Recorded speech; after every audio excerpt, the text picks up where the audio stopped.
अस्सलाम वालेकुम। क़सासुल अंबिया सीरीज़ एपिसोड नंबर 6। नमरूद की दहकती हुई हौलनाक आग जब अल्लाह के हुक्म से गुलजार बन गई तो जालिम बादशाह का गुरूर खाक में मिल गया। लेकिन क्या आप जानते हैं कि मौजज़ात का सफ़र यहीं ख़त्म नहीं हुआ। आग के इम्तिहान में सुरखरू होने के बाद अल्लाह ताला ने हज़रत इब्राहीम अलैहिस्सलाम को एक ऐसा हुक्म दिया जिसने इंसानी अक्ल को हैरान कर दिया। एक ऐसा हुक्म जिसकी तामील के लिए इन्हें अपनी सबसे प्यारी चीज़, अपने मासूम शीरख्वार बच्चे और बीवी को एक रेगिस्तान में छोड़ना था, जहाँ दूर दूर तक ना पानी का कोई कतरा था और ना ही इंसान का साया। लेकिन इसी वीराने से उभरने वाला था दुनिया की तारीख का सबसे बड़ा मोज़ा, जिसकी याद में आज भी करोड़ों इंसान हज करने मक्का जाते हैं। बाबुल की सरजमीन छोड़ने के बाद हज़रत इब्राहीम अलैहिस्सलाम शाम और मिस्र हिजरत कर गए।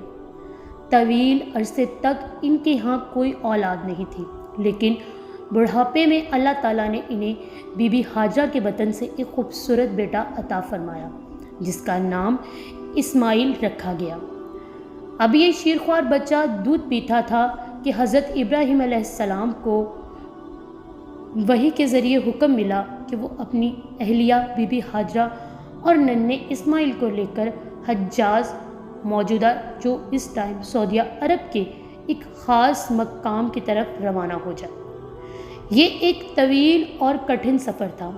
जब वो मंजिल पर पहुँचे तो वो जगह कुछ और नहीं बल्कि मक्का की वो वादी थी जहाँ आज खाना काबा मौजूद है। लेकिन 4,500 साल पहले का मक्का आज जैसा नहीं था। वहाँ ना कोई बस्ती थी, ना ही कोई मकान, ना ही कोई दरख्त और ना ही पीने के लिए पानी का एक कतरा। हज़रत इब्राहीम अलैहिस्सलाम ने अल्लाह के हुक्म के मुताबिक अपनी बीवी और बच्चे को इस तपती हुई वादी में उतारा। इनके पास खाने के लिए चंद खजूरें और एक मशकीज़ा पानी रखा और ख़ुद वापस जाने के लिए मुड़े। ये मंज़र देखने में जितना सादा है, एक बाप और एक शौहर के दिल पर क्या गुजर रही होगी इसका अंदाज़ा लगाना नामुमकिन है। बीबी हाजरा हैरान होकर इनके पीछे आईं और पूछा, ए इब्राहीम, आप हमें ऐसी वादी में छोड़कर कहाँ जा रहे हैं जहाँ ना कोई इंसान है और ना ही कोई और चीज़। हज़रत इब्राहीम अलैहिस्सलाम खामोश रहे, पीछे मुड़कर भी नहीं देखा। बीबी हाजरा ने दोबारा यही सवाल किया। जब कोई जवाब ना मिला तो बीबी हाजरा की ईमानी फरासत काम कर गई। उन्होंने पूछा, क्या अल्लाह ने आपको इसका हुक्म दिया है? तब हज़रत इब्राहीम अलैहिस्सलाम ने रुख बदल कर फरमाया, हाँ। ये सुनकर उस अजीम खातून का जवाब तारीख के सुनहरे हरूफ में लिखा गया। उन्होंने निहायत इत्मीनान से कहा, अगर ये अल्लाह का हुक्म है तो वो हमें कभी ज़ाया नहीं करेगा। जब हज़रत इब्राहीम अलैहिस्सलाम एक पहाड़ी के पीछे पहुँचे जहाँ से इनका ख़ानदान नज़र नहीं आ रहा था, तो उन्होंने काबा की मौजूदा जगह की तरफ मुँह किया, हाथ उठाए और रो रो कर वो तारीख़ी दुआ मांगी जो कुरान में आज भी महफूज है। ऐ हमारे रब, मैंने अपनी कुछ औलाद को इस बेखेती की वादी में तेरे मोहतरम घर के पास बसाया है ताकि वो नमाज कायम करे। बस तू लोगों के दिलों को इनकी तरफ माइल कर दे और इन्हें फलों का रिज़्क़ अता फरमा ताकि वो शुक्र गुजार बने। कुछ ही दिनों में मशकीज़े का पानी और खजूरें ख़त्म हो गई। कड़ी धूप में बीबी हाजरा का अपना दूध खुश्क हो गया। नन्हा इस्माइल प्यास की शिद्दत से बिलबिलाने लगा। वो ज़मीन पर तड़प रहा था और प्यास से अपनी नन्ही एड़ियाँ रगड़ रहा था। एक माँ का दिल बच्चे की यह हालत देखकर तड़प उठा। वो पानी की तलाश में सबसे करीबी पहाड़ी सफ़ा पर चढ़ी। शायद कोई काफ़िला या पानी नज़र आ जाए, लेकिन वहाँ कुछ ना था। वो नीचे उतरी और वादी के दरमियानी हिस्से में जहाँ गहराई थी अपने कपड़ों को संभालती हुई तेज़ दौड़ी। दूसरी पहाड़ी मरवा पर चढ़ी। वहाँ भी दूर दूर तक सिर्फ रेत और तपते हुए पहाड़ थे। پانی کی ممتا انہیں چین نہیں لینے دے رہی تھی۔ وہ صفا سے مروہ اور مروہ سے صفا اسی طرح 7 چکر کاٹ گئے۔ ایک ماں کا اپنے بچے کے لیے تڑپنا اور دوڑنا اللہ تعالیٰ کو اتنا پسند آیا کہ قیامت تک کے لیے حج اور عمرہ کرنے والے ہر مرد اور عورت پر صفا اور مروہ کے درمیان اسی طرح دوڑنا فرض کر دیا گیا، جسے ہم حج کا رکن سعی کہتے ہیں۔ جب بی بی ہاجرہ 7ویں بار مروہ پہاڑی پر پہنچی تو انہیں ایک پر اسرار آواز سنائی دی۔